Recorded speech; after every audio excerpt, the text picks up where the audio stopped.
Thank you, Madam Chair. I move that House File 13 be referred to the Committee on Ways and Means, and I do have an author's amendment, the A2. All right. Chair Pinto, do you want to explain the A2 amendment? Yeah, thank you, Madam Chair. So members, the A2 does two things. One is that the bill as drafted had the effective date for this proposed rate change be in November, and part of the reason to move this as quickly as we can is so that we can get the rate change to kick in as quickly as possible so that families can get the care that they need and providers can get the compensation they deserve. So this simply advances the date to early August, which is our understanding of kind of the earliest that the rate change could go into effect given when the bill could pass. And then the second change is just to clarify that providers can offer discounts or scholarships to private pay clients, that they're allowed to do that. There is some concern that if the as CCAP rates are increased, we certainly want to make sure that providers are allowed to still provide discounts to their private pay clients, and so would like to have both those changes made and would ask for the support on the A2. Thank you, Chair Pinto. Moving the A2 amendment to get into the bill format that you would like. All those in favor say aye. Aye. All those opposed say nay. Motion prevails. The amendment is adopted. Chair Pinto, please tell us about your bill. Thank you, Madam Chair. So, members, House File 13 would finally put our state in compliance with federal directive under the Child Care Assistance Program. So that program has significant federal funding, some state funding. It is a program that is designed to allow to give parents who are low income, who are working or in school, the support that they need for child care so that they can be working and going to school and taking care of their families. Pretty basic stuff. One of the requirements under that program is that states set a rate based on a survey of providers' rates, a rate that gets paid. And the federal government asked that that rate be set at the 75th percentile on that survey. What that means is that families will then be able to choose from about 3 out of 4 providers in a given area. We want to make sure that those rates are set at a decent level. Children get high quality care. We've heard lots of discussion, of course, about how low the compensation is and the challenges for people providing this really, really critical service. There are a number of states for the 75th percentile. Our state has not been. This is something that we've considered and passed out of the House repeatedly, considered for years. And so the proposal is to simply set those rates as really where they should have been all the way along at the 75th percentile. We're moving this bill quickly, as I said, in order to, for a couple purposes. One, in order to get those rates to kick in as quickly as possible, and also because this is something that we've had discussions about for a long time, and it is important that we begin to recognize how critical this sector is for our economy, not only now for parents and employers, but also in the long run for the benefit of kids as well. And so let me think if there's anything else I want to add. I guess that's all, Madam Chair, and maybe would have my testifiers come up if that's okay with you. Yep, I think that's a good next step. We'll start with Karen DeVos. Yeah, I'd love it. That's perfect. Go ahead.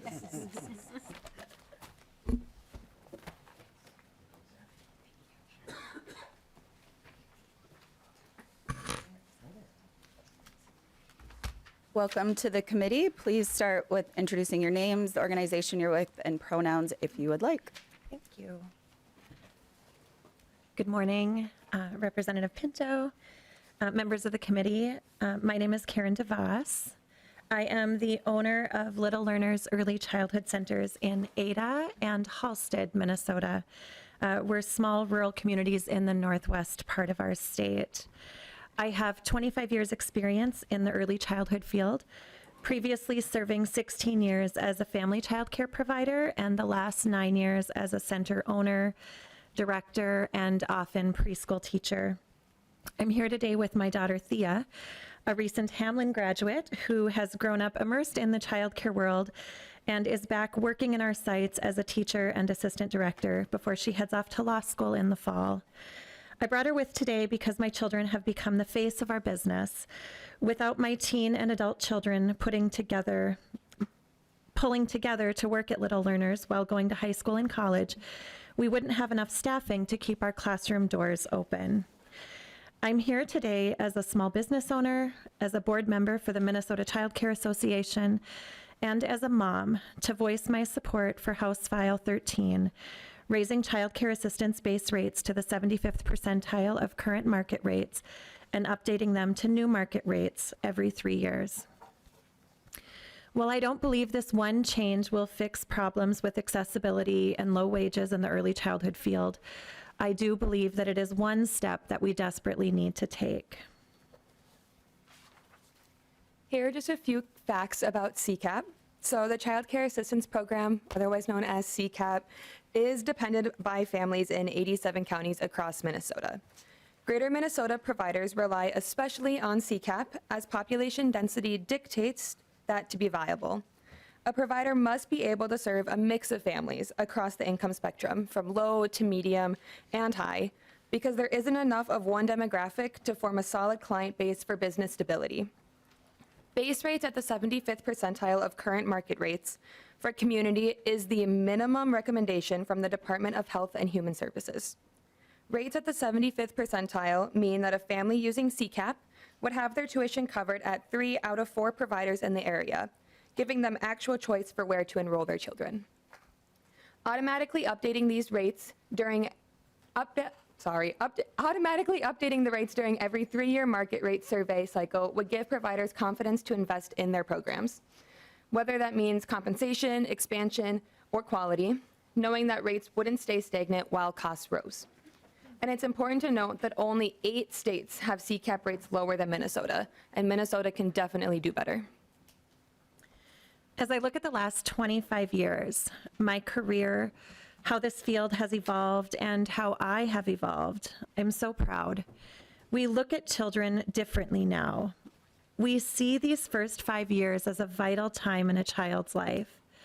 Unfortunately, we are still not compensating those who do that important work. The longer we continue to ignore things like child care assistance, the deeper the hole we dig.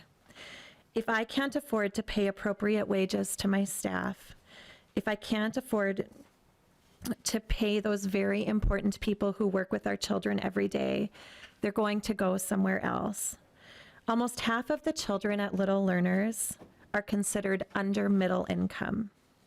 Raising child care assistance rates would mean higher wages for my team. It would also mean that my kids would have a break. And it would show everyone in Minnesota that Minnesota is really ready to make an investment in our children.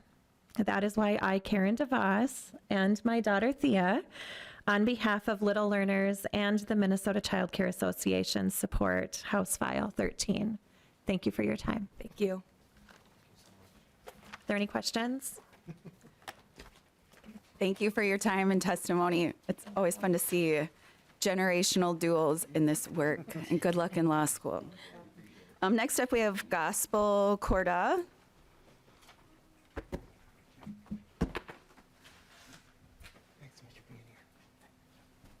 Hello, welcome to the committee. Please start by letting us know your name, organization, and pronouns if you prefer. Okay. Good morning, Chair Pinto and members of the community.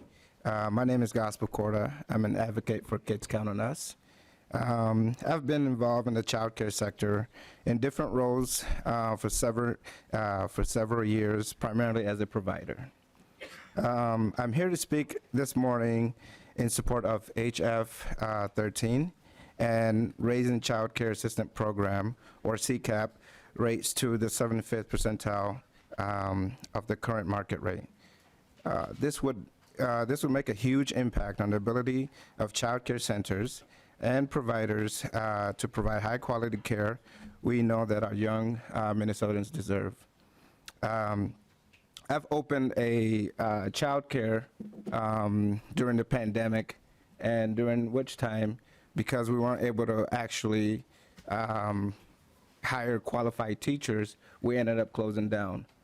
Most of which of my staff and families are low-income immigrant. A lot of them are 200% above poverty line. So it was very hard when you work hard for something like that to close down, because you're not able to actually afford paying your teachers and keeping them. Our biggest challenge was finding staff, like I've just mentioned. The staff we could find were not teacher qualified, so training them fell upon us.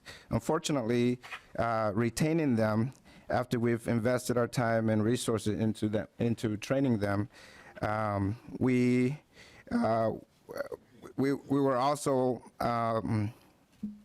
we also lost a lot of staff to nearby Amazon or other industries that, could pay them a little higher wages. And so that was also very challenging. This is an industry in crisis. We, dearly, very, very well need investment to recruit, retain our workforce now. Teachers are leaving childcare because of the lack of funding to provide living wages. An increase in CCAP rates will provide much needed funding we need to find qualified teachers. The current CCAP reimbursement rates are the 40th percentile for infants and toddlers and the 30 percentiles for preschoolers. Imagine purchasing a cart of groceries at the grocery store filled with high quality nutritious food.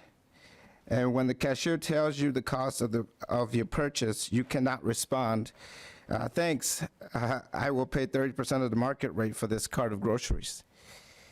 So why do we tell childcare providers that we must provide high quality care for children on CCAP for significantly less than what it costs them to do so?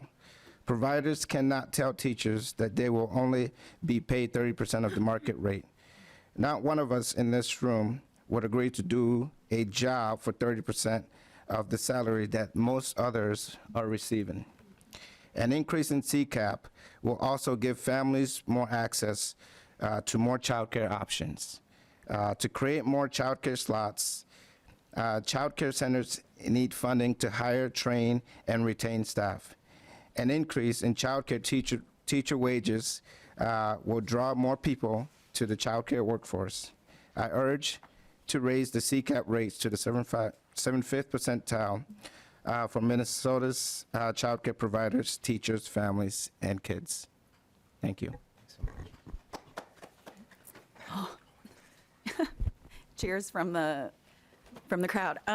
Thank you for your testimony. I agree. We absolutely need to invest in the individuals who invest in our next generation. Discussions to the bill. Members, any questions? I don't know, Madam Chair, if there's any member of the Oh, public. public. Any public testimony? I don't think so. Seeing none, go ahead. Discussion on the bill. Representative Hudson. Thank you, Madam Chair.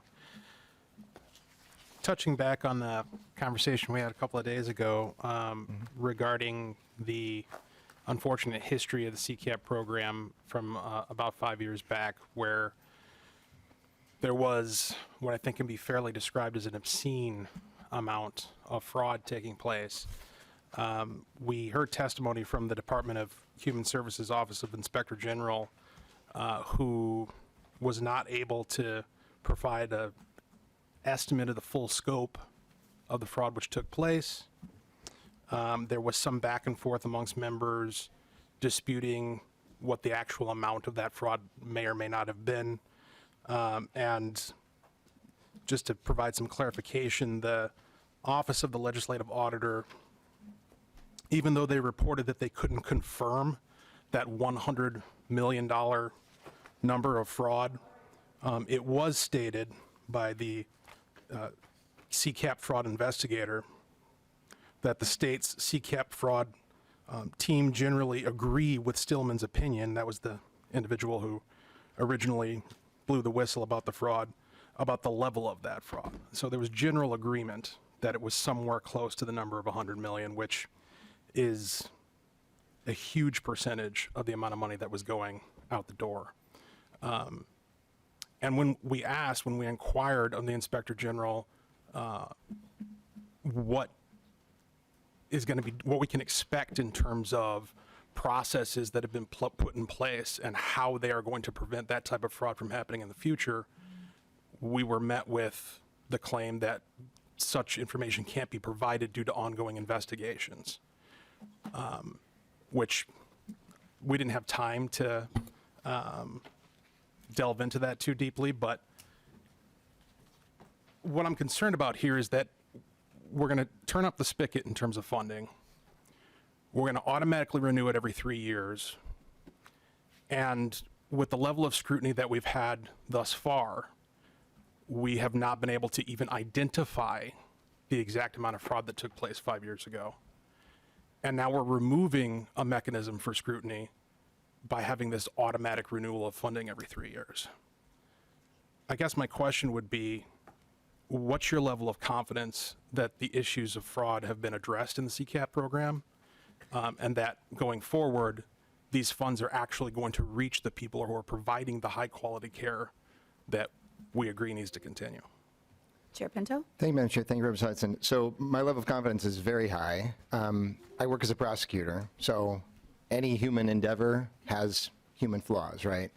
But my level of confidence is very high. I will direct your attention, Representative Hudson, and the attention of other members to a couple documents. I sort of thought we might have handouts of these, but they are on the committee website, and they were emailed and highlighted to folks, which are some handouts from past hearings. I want to remind folks, we're talking about allegations made 5 years ago, a report that came out 4 years ago. What the documents are that were put out there are some handouts provided by DHS at past hearings that points out where were we in 2019 and then where were we in 2020 and the changes made. A variety of changes that include on that page things that happened. So I just want to remind you, in 2019, enhanced record keeping requirements for CCAP providers. All this happened 4 years ago. 4 years ago. Clarified absent holiday billing requirements, a uniform method for calculating attendance record overpayments, increased penalties for intentional program violations, clarifying DHS's authority to impose provider sanctions. The disqualification period was increased. The burden of proof was increased. We funded enhanced monitoring of centers. We funded staff to work on that. We funded multiple BCA special agents. Anyway, the point is, and I could go on for a long time, all that was 4 years ago. When you talk about a dollar amount from back then, it's just not true. The $100 million, and I don't want to get too much in this 4-year-old report, but the $100 million was, well, it was just found not to be true. And the investigators in question, and this amazes me as a prosecutor, prosecutors told the OLA that these investigators, quote, wanted prosecutors to charge individuals before there was enough evidence. So here's the thing. I have great confidence. I'll say one thing is, nobody more than me wants money to go to babies and families, right? I'm on record on that. I don't want money going to anybody else. I want to go to babies and families. That's why we spent hundreds of hours in 2019, and actually a heck of a lot of money too, to revamp the system to all kinds of changes. Every year since then, we've had a series of updates. There should be nothing stopping us now from making sure to have providers receive the money that they should be to do this incredible work, to be supporting families based on allegations from 4 years ago that were discredited. And I will say the biggest problem with the integrity of CCAP is the fact that we're not actually funding CCAP, and the families are on a waiting list waiting for CCAP. So, but the short answer is that yes, I have great confidence in it, and I really would encourage, I think that you can too, and maybe when the opportunity arises, we can review those past documents from several years ago showing all the changes that have been made. Thanks, Madam Chair. Representative Hudson? Thank you, Madam Chair. Yeah, I'll just point out that I think it's a bit of an overstatement to say that the number was discredited. Again, the CCAP fraud investigators stated that they generally agree with Stillman's opinions about the level of fraud. But the fact that we have to sit and debate what the number is, again, I think is indicative of a concerning problem. We should know what that number is. We should have absolute certainty about how much of the money that we're appropriating from taxpayers is actually going to the purpose for which we're appropriating it. And the fact that we don't have an answer to that question casts a shadow of doubt upon the wisdom of just opening up the spigot without those controls having been proven. And what I mean by not having been proven is that, indeed, 4 years ago, a number of mechanisms were put into place, but they haven't been adequately tested. They were delayed in terms of their implementation until September of 2021. And so we've had a little over a year to actually see whether or not these mechanisms are effective And the answer we got from the Inspector General is, I can't tell you because there's ongoing investigations. I would think knowing what the content of those investigations are, the nature of them, the scope of them, would be something that we would want to know before we decide we're just going to push auto pay on CCAP funding going forward. Chair Pinto? Thank you, Madam Chair. I mean, so Representative Hudson, I'm just comparing to working with cops, which I do in my other job. I mean, you know, St. Paul Police can't, and other Ramsey County law enforcement agencies aren't going to be able to say, you know, publicly, this is exactly what's happening in certain ongoing investigations. That doesn't mean we don't adequately fund them to do those investigations, and then we don't adequately fund the things that's connected to it. I guess I'm not, you know, how much crime is there precisely in any one of our communities? You know, that's part of the nature is that sometimes that ends up being hidden. The critical thing is that we make sure that we put resources in to address that, to make sure that there are controls, to make sure that's being investigated. And what I'm telling you is that in fact has happened repeatedly. And actually, or at least one of the houses is being distributed. Thanks, Ms. Colburn, for that. You know, and again, this is old. This is multiple years old. I disagree with you. They haven't been tested. This has now been multiple years. It's true the pandemic caused challenges for all kinds of things. For us, but no, I'd say this has been tested. Again, the problem, the real challenge in CCAP right now is that we have kids waiting to receive child care assistance and families that are having to have kids be taken care of by the new boyfriend or by the neighbor down the hall, rather than somebody who is licensed and who knows what they're doing for providing care and learning for kids. Representative Hudson? Okay. Representative Katiza-Watun? Thank you, Madam Chair. And Chair Pinto, thank you for your ongoing leadership on this issue. I think I was the only other member of the Early Childhood Committee back in the 2019-2020 biennium. And I mean, while COVID did cause lots of issues in lots of different areas, we had DHS come in and tell us exactly how they implemented the legislation that we passed in 2019 in 2020 before the legislature even went remote. So we had them come in. They had a beautiful, I wish we had that, a beautiful tag board presentation thing that was like this cycle, and it was like all of the spots throughout like the process of application and payment and whatever it was, and then they had highlighted little squares and little triangle spots in there that said this is exactly where we've now put these stopgap measures. And then you know then they came to us on Tuesday and they said, now we've recovered over $350,000. Where they're continually monitoring the fraud. I don't see this increase in rate payment as an ongoing like thing that we don't have any measures in place to kind of, you know, if something comes up again, and you know now we have all these additional measures in place, hopefully we're mitigating that. If anything comes up again, we can again address that. But I think that you know, ultimately this is a workforce issue. We have providers coming to us. We have parents coming to us and saying, you know, we can't pay our staff, we can't hire more staff because we're only paying this much. I mean, they're giving a service that is critical, that we all know on this committee is critical to the growth and development of our littlest Minnesotans, and we're paying them pennies. And so how can they expect to stay afloat? And how can we expect parents to somehow go back to work to fill all the jobs in all the industries that, you know, we have this worker shortage right now? It's the childcare workforce is the backbone of every other workforce. And if parents don't have a safe and affordable place to send their children, they're not going to be able to go back to work. So this is common sense to me. This is a missing piece of that patchwork of our childcare fabric that I spoke about earlier. And I cannot see how somebody could vote no. Thank you, Representative. Other questions, comments? No? Okay. Lee Daniels? Thank you, Madam Chair.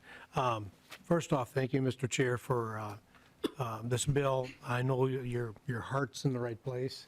We've talked about it multiple times. I just kind of echo Representative Hudson's thing. We come back to the Inspector General, who both, two or three of us were asking, you know, what the number was of the fraud. If it wasn't 100 million, you know, what was it? And we had absolutely no idea, and yet we've already reimbursed or gotten back $360-some thousand from fraud. So they were getting money back for some of the things, but we don't know what the total extent of the fraud was. There's nobody that can give us a number. I also asked the Inspector General, you know, how many investigations are ongoing, and she said she couldn't answer that. So there's a really uncertainty on my side of the aisle of if these things have actually been, you know, taking place.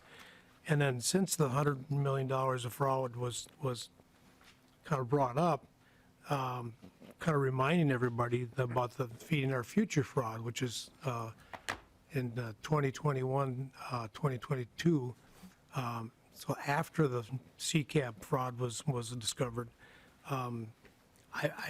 with our taxpayer dollars, I'm really leery of, skeptical, I guess, of putting ongoing funding, like Representative Hudson said, ongoing permanent funding, until we really know that this has been handled. And I know we got a couple of, you know, pieces of literature out there, and that's great, but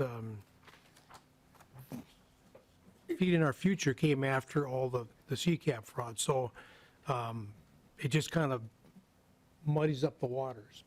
So my wish is we'd pump the brakes on this and get some answers from the Inspector General. So for today, I know your heart, I know this is a well-intended, but there isn't this cannot support the bill at this time, and so I'll be voting no, and I hope we can have further discussions and come to a remedy. I know that child care centers need funding, and it's critical we do that, but I don't see maybe possibly throwing fuel on the fire if there's more fraud is going to help. So once we get that all straightened out, for sure, I would be on board to go ahead, but for now, I'll be voting no. Thank you, Mr. Chair. Thank you, Lead Daniels. With no other discussion, we'll send it back to you, Chair Pinto, for final. Thank you, Madam Chair. Thank you, Lee Daniels, and thanks all for the discussion. You know, I'll say, yeah, so there is, I would agree, it sort of feels like the waters are muddy in some ways, but I think that's just because we're not seeing the need in our communities. Child care assistance is really important in every single one of our districts. It's actually more important in greater Minnesota, disproportionately. Lee Daniels, you referenced, you know, we need to address these concerns about the integrity of the program. That's the whole point. They were addressed. That doesn't mean we're not done. I actually am expecting the administration to be coming with more proposals. I invite any member of this committee. Like, if you identify there's things that we need to continue to improve, please come to me. And if you're not sure, let's work that out. But the fact is, that's what happened. There were a series of reforms, a really massive series of reforms. That was a number of years ago. They haven't been implemented. They have been working. And now it's time to fulfill our promise to kids and to families in Minnesota of paying the rate the federal government's been expecting us to pay all the way along as they've been funding this critical program. And so, members, there's nothing in a 4-year-old report that should cause us to not act today. And so I would urge members to be supporting this increase in rates to 75th percentile, and to make sure that we get kids and families on a better path for their benefit and the benefit of all of our communities as well. Thank you, Madam Chair. Thanks, members. Thank you, Chair Pinto. With that motion to re-refer House File 13 to the Committee on Ways and Means, we'll take a vote. As amended, Madam Chair, I think. As amended, yes. All those in favor say aye. Aye. All opposed say nay. No. Motion prevails. The bill as amended is re-referred to the Committee on Ways and Means.